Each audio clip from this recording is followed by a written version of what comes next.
Good afternoon, Patriots.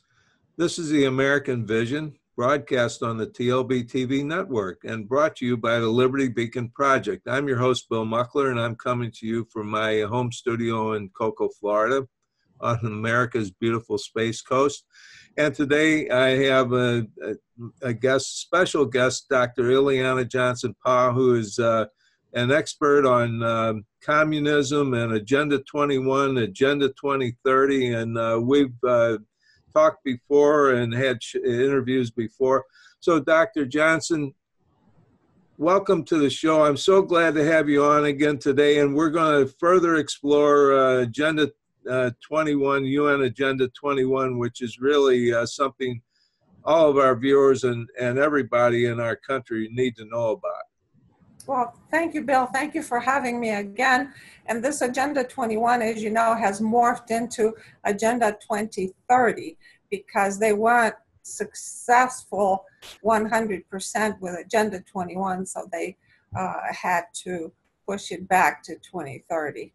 Yes, I know, and I've been studying it and reading it, and I've actually gone to their the official website for it, and apparently in next year, 2019, they're going to audit the United States for our compliance to Agenda 21, and I'm looking at all the dates of the years that they're going to audit countries. But some countries won't be audited, and they seem like they're the ones who are the worst offenders of, of everything, human rights and whatever. That's usually the case. It's the wolf policing the sheep. So, yeah, the worst tin pot dictatorships are in charge. Yes, they are. So, you have a doctorate degree, and you've been an educator. You've been a professor, economics professor, and everything. Can you share some thoughts on education with us? I will. I would like to start, if I may, by explaining that this Agenda 21 is actually global governance, control of every aspect of our lives and and business in general. And those that are orchestrating the push towards global governance are not going to allow anyone to prevent them from accomplishing this nightmarish agenda. For example, in trade, which we discussed 2 videos ago, one cannot be against the TPP or the Trans-Pacific Partnership and then be for the revised NAFTA, which now is called USMCA. A major reason I believe that the Commie-crats of the GOP haven't been overly concerned by the loss in the electoral positions in this recent election, they know that they will be irrelevant in the global governance being pushed on us. And who is the ringleader in this global governance push? Of course, it's the United Nations and the tin pot dictatorships that run it, and all its affiliate organizations such as UNESCO, UNICEF, and even the High Commissioner's Office for Refugees. And I will explain, if we have time to talk about immigration, the document I downloaded and read on the Global Compact for Migration. Well, another part of this global governance is public-private partnerships, which are nothing but monopolies. And if you know anything about economics, monopolies can serve a purpose, but at some point they actually harm the public. Then NGOs, which are non-governmental organizations that have mushroomed like crazy through this country, including those whose goal is education or educational indoctrination. And these are replacing elected representative government.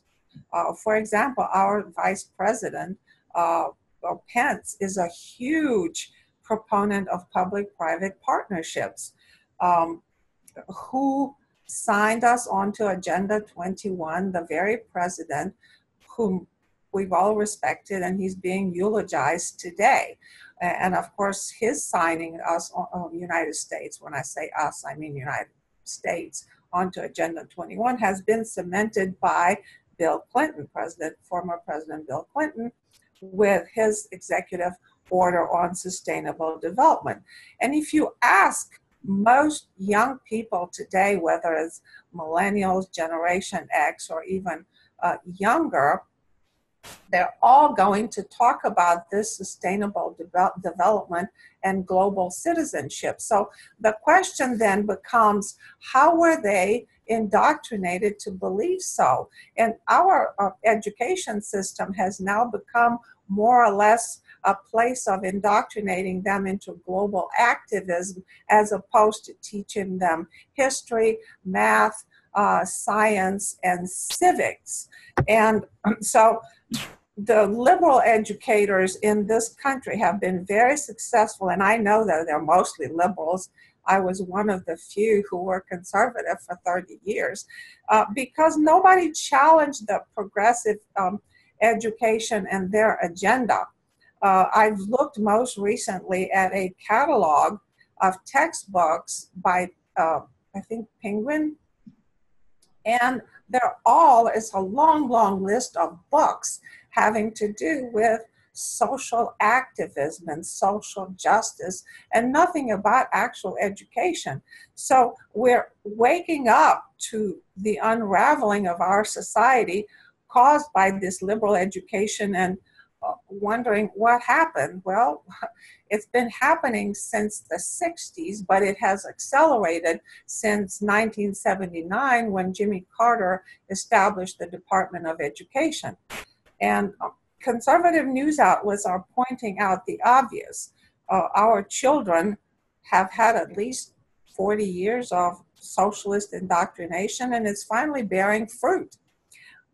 The problem is that now it has become global with all this technology. So we have bred a nation of young, entitled citizens who do not like to work, do not like to read or study anything too involved or complicated that exceeds, let's say, Twitter's 140 words. They don't take responsibility for their actions. They exhibit righteous indignation if their demands are not met. Some of them are quite violent and take to the streets with covered faces. They claim racism and hate speech. If others disagree with them, they need safe spaces, simply because they're afraid of their shadows. Students no longer explore and discuss, for example, the history of America. Even in the history department of your local college, it has long been replaced by courses that praise and promote sexual, racial, and ethnical differences, instead of highlighting our common American heritage. What it is that made America great and an exceptional nation. And most of them think that we were never great, or that we were never an exceptional nation. And I would very much like to send some of those to North Korea and to Cuba for a while. We even had the governor of New York said that in a speech, that we were never a great nation. And we had our first lady of the past administration, Michelle Obama, say that she was never proud of America, which meant that she didn't think much of America either. So, you know, what you're saying is all this is really coming to fruition here in America. And Ileana, one thing that I wanted to mention was, as we see experience all of this, back in 1992, it was President Bush who made the speech, and I remember listening to that speech, and he said, we're going to have a new world order. And I thought, what is that? So I immediately tried to find out, you know, what he meant by that. And I think people don't understand. They think, well, this new world order is going to be for everybody else, but not America. And, you know, we'll be okay. But no, it's going to really be for America, because we're the ones who are going to be the test case, and we're the ones who are going to pay for the new world order to fund the entire planet, all 195 other countries. Well, that's correct. And again, it all has to do with the kind of citizens that we are breeding in our schools. They are very short on critical thinking skills. Colleges, for example, instead of concentrating on scientists or men of letters, philosophers, and orators who contributed to the greatness of our country and our Western civilization, they study courses such as queer gardens, beyond Pocahontas, Native American stereotypes, sexual life of colonialism, and modern Western prostitutes. And if you drive by your local high school, I urge you to go in and find out if they offer the IB, if it's an IB World School. That is an international baccalaureate school, which is actually part of Agenda 21 indoctrination. What is this IB World School? Well, it's a private or public school that has agreed to offer an international baccalaureate program, which is run, by the way, and coordinated by IBO. It's a nonprofit socialist Swiss foundation in Geneva, Switzerland, of all places, in partnership with UNESCO of the United Nations. So as a parent, in order to discover what their curriculum is of this IB a school, which is attached to the local high school and uses taxpayer funds, it's actually secret. So your child has to be in this program before you can find out what kind of textbooks they have and all of that. And you're going to find out rather quickly that it's nothing about America, nothing about math and science much, but it's all about global governance. So that is very, very sad because American parents are not questioning this. They think, oh, because they're learning foreign languages, it must be really good, because some of the schools don't have very strong foreign language programs. And learning another language is a great skill at any age, not just in childhood or in high school. So there is an actually UN plan or education plan to indoctrinate children into globalism. And they actually had a meeting not long ago. Actually, the first meetings, I think, was in 2016. But they took a global action plan in which they demanded a planetary education regime to transform children around the world into social justice warriors and sustainability-minded global citizens. If that doesn't scare you, I don't know what. And shortly after that, every university I've seen advertised talks about training their students or educating their students for global citizenship. And you're certainly an authority on this because you, like you said, you have been teaching in the American system for more than 30 years. And you're an American by choice because you came to America when you were about 20 years old from Romania. So you experienced what this is all about. And people in America just, I think, have blinders on, or they have their eyes closed thinking that this can happen to us. But we're the ones who are going to, it's going to be the guinea pigs because we're the ones who have our children being indoctrinated today. I agree. And if you look and see who writes these textbooks, most of whom in the elementary, middle, and kindergarten schools are written in the Common Core vein or by Common Core standards, which are actually it's a global push, and it's been initially sponsored by none other than Bill Gates because they wanted to teach children how to think another way, as if normal math wasn't difficult enough to understand. Now they're dumbing it down even more and making it more difficult and distasteful for children to learn. they just want, and this is happening all over the world, they want to disengage or distance children from nationalism, from loving their country, from being patriotic, from loving and knowing their history and knowing who they are. And I've noticed that even in Romania, when I went recently with my husband, we went to this archaeological museum at the Black Sea where the presence of the Roman culture was very strong. The Romanians, the Dacians, were colonized by the Romans in 106, 107 AD. And so I saw Roman sarcophagi just laying out in the elements, and people were using them as trash. There was trash dumped in there. Then we went into the museum, and there were no guards around, not much lighting. There was dust everywhere. And I saw this original 6,000-year-old statue called the Thinker in a corner. Anybody could have picked it up and walked out of the museum with it. That's how little they thought of it.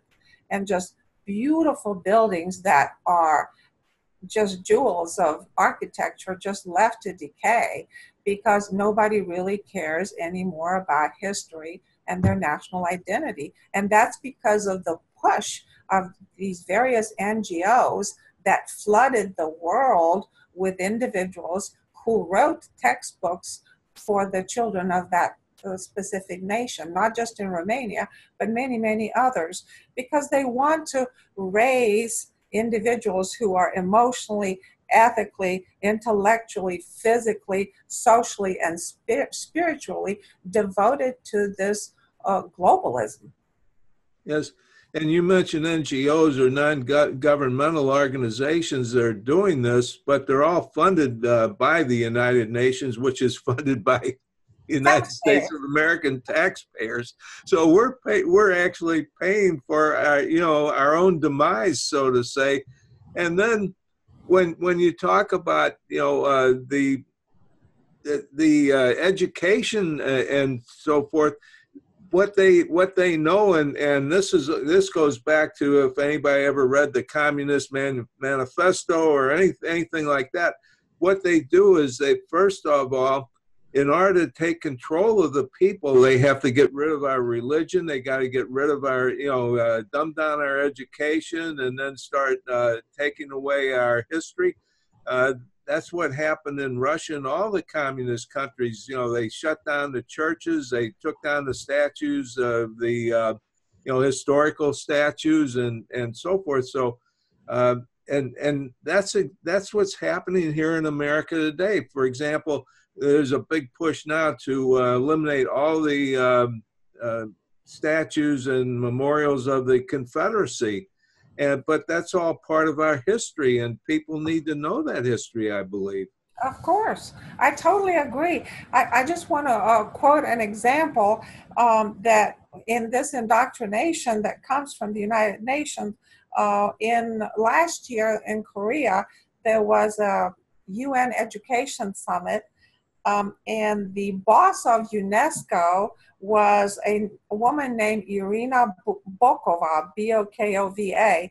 She was a Bulgarian Communist Party operative whose PR agents claim is among the front runners to lead the broader UN education program. And here's a quote.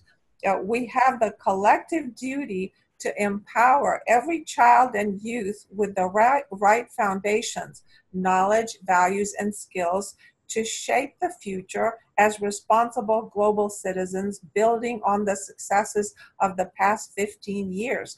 So all it takes, and I can't remember exactly who said this from the former Soviet Union, is it takes about 15 years to fundamentally begin to transform society by indoctrinating their children into a certain belief. And obviously the UN bureaucrats, kleptocrats, commie-crats know this quite well.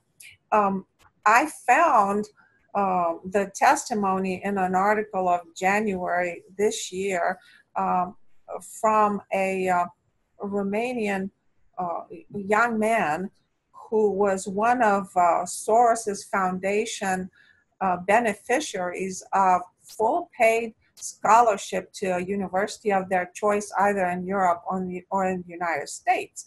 But once they graduated, they had to be beholden to the people who paid their way. Well, this young man said that everything these people stand for works against the national interests of Romania. And he wrote about it. He said Soros took novice, naive young folks, showed them America, paid for their studies, patiently building a network of people that would be grateful, that he could use when their time comes and they become influential. And he said, thank God I'm not part of Soros's network. His name was Palada, Palada. I'm part of those who love their country. And so you can find the footprint of these NGOs all over the world. And that is why when I go to different functions where a lot of Romanians are present, young people with college degrees, educated doctors, lawyers, businessmen, what have you, they're all communists. And I am just dumbfounded because I know what their parents and grandparents had to go through, unless their parents and grandparents were Communist Party members, in which case they were the oppressors. Ileana, when you mentioned the person loving their country, and I'm seeing this now with young people, they don't really love America like some of us older guys do.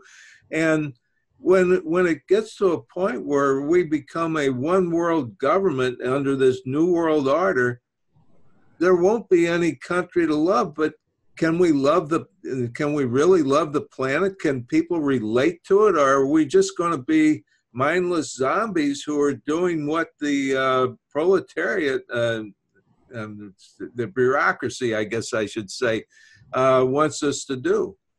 I think you're right. We will probably become those mindless zombies like we were, the quote unquote proletariat under the communist regime. And of course, the fact that educators have pushed so much PC, since the 60s and 70s until today, where we had to be PC in order to keep our jobs. And I can't tell you how many times conservatives like me who didn't toe the liberal education line were not so sure about their jobs, whether their contracts would be renewed. And they pushed all this PC garbage in order to limit our freedom of speech, of our protesting what they were doing. And they've even developed a glossary of this double speak or PC speak. So when they say education, they mean indoctrination. When they mean freedom of speech, they actually mean approved speech, approved by them, by their ideology. And of course, people don't have time to challenge them or the inclination on this. When they say globalism, of course, it's one world government, whereas people in the past thought, oh, globalism must refer to just international trade, but that wasn't the case. When they talk about global warming, climate change, they're talking about redistribution of wealth. Or if they talk about income equality, they're talking about redistribution of wealth. If they say progressive, let's be progressive, meaning forward, looking ahead, they actually mean regressing society to previous times. Economically speaking, that would be before we used fossil fuels and electricity. When they talk about resistance, let's resist, and this is worldwide, it's not just in our country, they're talking about anarchy. If they talk about social justice, they're talking about reverse discrimination or discrimination of white people or of whiteness. If they talk about tolerance, they're talking about intolerance. You either believe their way or their highway. So I've had to fight some of these along the way ever since I became a teacher. And it wasn't pleasant most of the time. And we see it every day. So what can we do about this? So is there anything we can do other than just us just keep talking about it and trying to shine light on what they're doing? Because when you mentioned, for example, political correctness, PC, when I tried to research for my book, I really wanted to find out where all this came from. And most people think, well, political correctness really got its beginnings in the Clinton administration. They really pushed it hard. But actually, this was really all part of the Communist Manifesto that was written in, I believe it was 1854 by Marx and Engels. That was a way of controlling the people and controlling their minds, because that way you control their speech. And if you can't say what you think, then you don't have any voice at all, I guess. Well, of course. And when publishers are like 99.9% controlled by liberals, how much stuff can you actually publish out there unless you form your own publishing house or you self-publish? And then what kind of distribution are you going to have? A lot of people write books not necessarily because they want to make money, because they have a message to give to readers, but they're unable to do so. And they shadow ban you through Twitter, through Facebook. They put you in Facebook jail because they disagree with what you are trying to disseminate or what you're saying and how you're saying it, even though you're not using any foul language.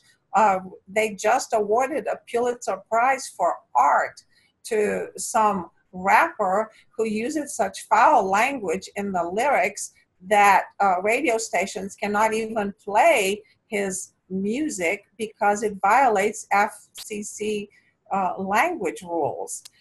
And yet they gave this person a Pulitzer Prize for art. But at the same time, we have classic songs that have to do with our Christmas traditions that have been banned by certain radio stations. They're not being played. So it's kind of sad because the insane are ruling the asylum. Well, and we're letting them. It's interesting you should say that, because the song White Christmas is now being banned by some radio stations. I'm thinking of that because Christmas is coming up and because that's a racist song. And I'm wondering, but they can indoctrinate and brainwash these young people into believing this type of thing, and it's almost so far-fetched that I couldn't even dream of coming up with these things. Like I could have never thought that White Christmas was a racist, or I'm Dreaming of a White Christmas was a racist song.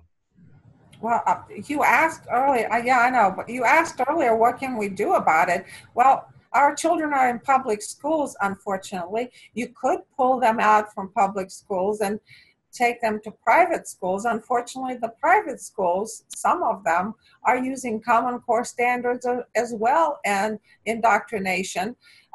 Same thing with religious schools, Catholic schools. They're using Common Core, perhaps under a different name, but same textbooks and materials. You could teach your children at home if you have the time and inclination, but then United Nations now is coming up with ways to prevent parents from doing so in numerous countries. So it's all an all-out control of what we can and cannot do with our children.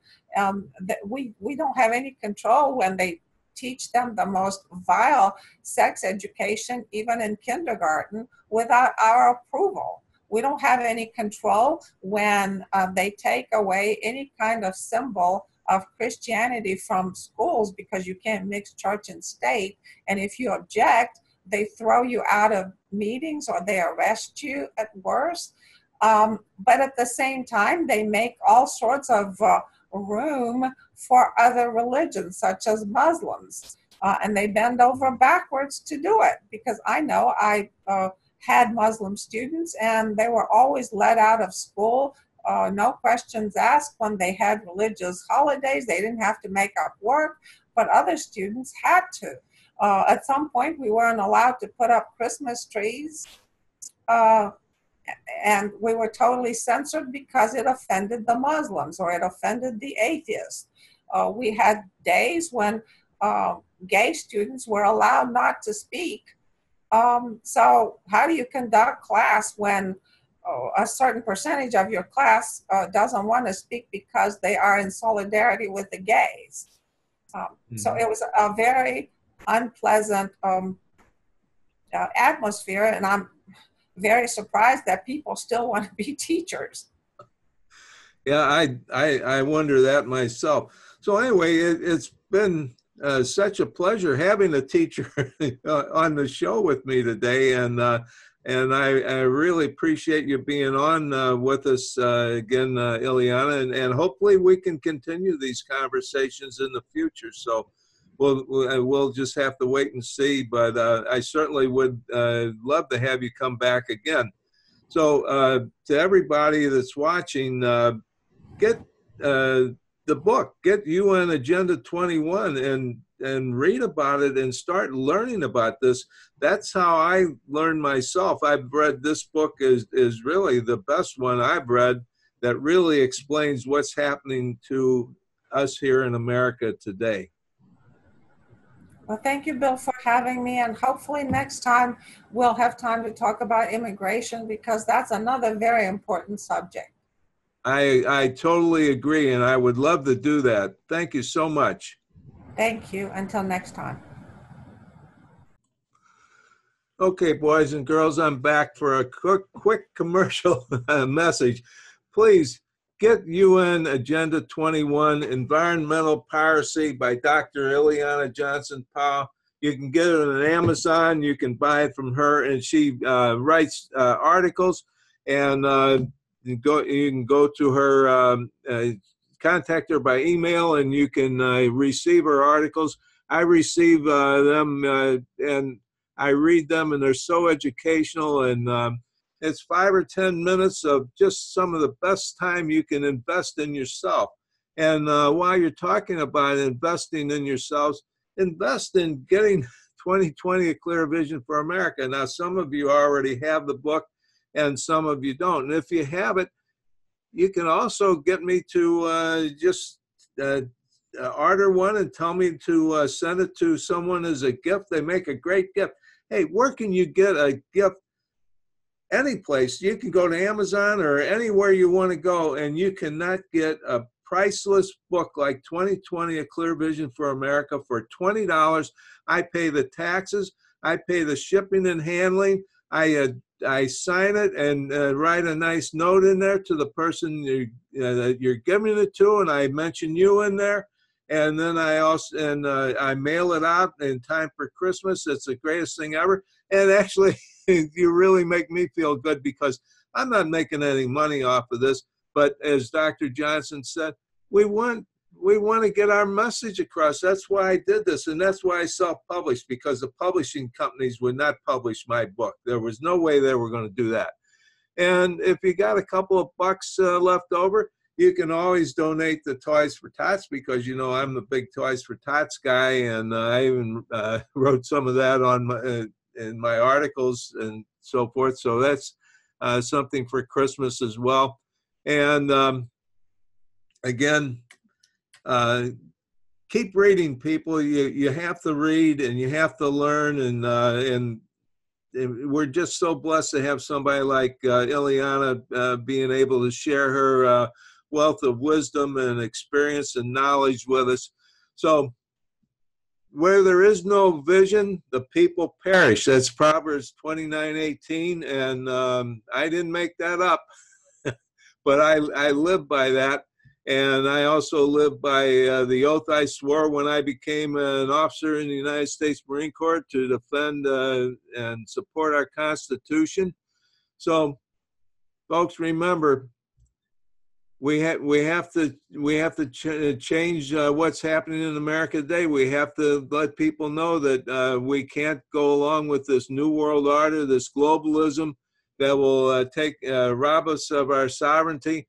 So God bless you all for watching. God bless our active duty personnel and all of our vets. And God save our America, because we need you now more than ever before.